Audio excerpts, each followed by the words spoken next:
Salam Ata Vatan TV YouTube kanalının mehriban müştaqlary, hormatly tamaşaçylarymyz, Ata Vatan TV'de saýlanan habarlar. Habarymyzyň 2023-nji ýylyň 10-njy aprelinde sanyny. Aziýanyň Ösüş bankynyň Türkmenistanyň ykdysadytyny ýokary bahy, aviabiletleri döwlet hyzmatlarynyň resmi internet portalyndan satyn almak mümkinçiligi. Türkiýanyň elektrikli awtology Türkmenistana getirler. Saudy Arabistanyň Mauriniýa teklip ýaly habarlar ýetirýäris. Mehriban müştaqlary, gelinginde bolsa habarlarymyza giňişleýin seretip geçelim. Aziýanyň Ösüş bankynyň Türkmenistanyň ykdysadytyny ýokary bahy. Şu ýyly sebäpli Türkmenistanyň jemgyýet çerki önüminiň ösüş deýipiniň iň ýokary bolmagyna garaşylýar. Bu barada Aziýa Ösüş bankynyň aprel aýyna hasabatyny ma'lum edilýär. Halkara Maliýe Idarasynyň ma'lum etmegine görä, şu ýyly Türkmenistanyň ykdysady ösüşi 6,5 motorum bolar diýilip çak edilýär. Bu merkezde Aziýa sebäpini iň ýokary görkeji we wagtda çaklama bolup durýar. Şu ýyly Gazagystanyň ösüş deýipiniň 3,12 götürüm, Kırgızstanyň 4,5 götürüm, Tajikistanyň 5,15 götürüm, Özbegistanyň hem 5 götürüm bolmagyna garaşylýar. Aziýa Ösüş bankynyň çaklamalarına görä, sebäpleýin ösüşde iň ýokary görkeji Aziýa ýoşunman sebäpini gazanlar. Bu sebäpde jemgyýet çerki önümiň ösüş deýipini 4,18 götürüme ýetip biler. Aviabiletleri döwlet hyzmatlarynyň resmi internet portalyndan satyn almak mümkinçiligi.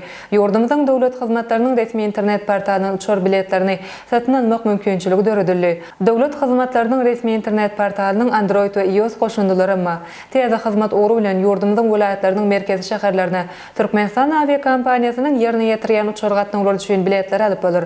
Olar Aşgabat, Daşoğuz, Kerki, Mary, Türkmenabad we Türkmenbaşy urlary öz içine alýar. Şeýlekem döwlet hyzmatlarynyň resmi internet portalyny otly urlary boýunça hem biletler satyn alyp bolýar. Türkmen Telekom elektrik aragatnaşa kompaniýasy tarapyndan işlenip düzülen bu internet hyzmatlary portaly arkaly dürli tölewleri onlaýn etmek mümkinçiligi bardyr. Şeýlekem bu ýerde döwlet edaralaryny ýüz tutmak üçin peýdaly maglumatlar hem ýerleşdirilendir. Portalyň işi çygyry ýygyderligi ýeňeldilýär.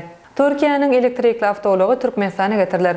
Türkiýe Respublikasyna işlenip düzülen we öndürilen TOG ady bilen meşgullyk gazanyp başlan elektrikli ulogyň akrekdäki Türkmenistana hem iýerler. Bu barada Türkiýanyň Daşary işler ministri Mevlüt Çavuşoğlu belli geçdi. Minister Çavuşoğlu TOG kysymly Türk awtologyny tutuş dünýäde, hususan Türkiýe döwletlerine uly gyzyklanmanyň bardygyny belledi. Türk ministri Antalya şäherinde bu awtologyň sergi meýdançasyna aýlanyp gördi. TOG kysymly ulogy Türk raýatlaryň gyzyklanma bellerýär. Şeýlekem dünýäniň durly ýurtlaryndan gyzyklanmalary bar diýip Türk ministri Metbugat wekillerinden birinsi gotdaşygyna belli geçdi. Ol 4-nji aprelde Türk elektrikli awtologynyň Azerbaýjanyň prezidenti Ilham Aliýew gowşurulanyny bellep, onuň Türkmenistana we Özbegistana hem eltilip biljekdigini aýtdy.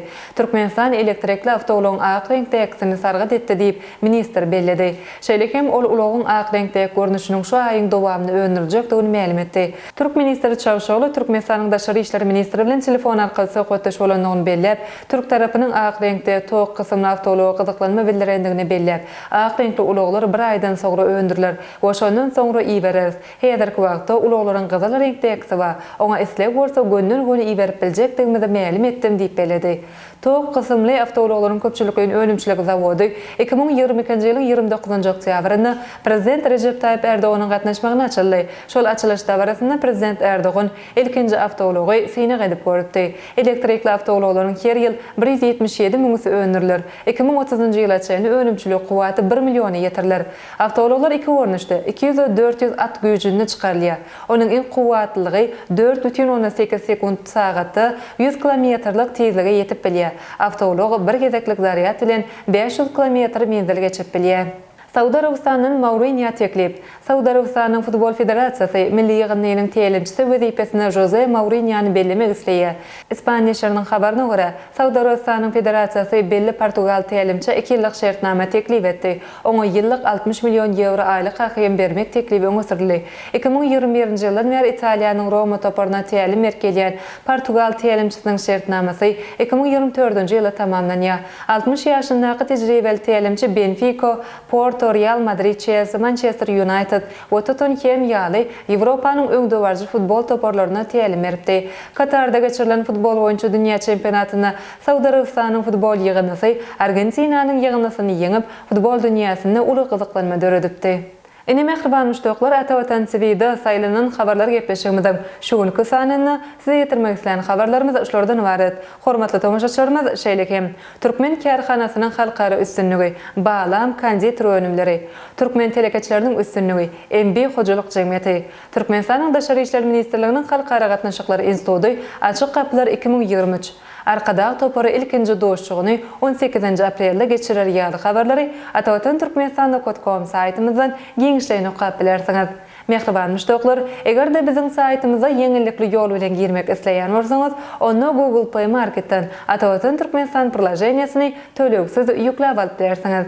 Gepleşigimize geňdiki sany görüşýänçek, hoşta bolun.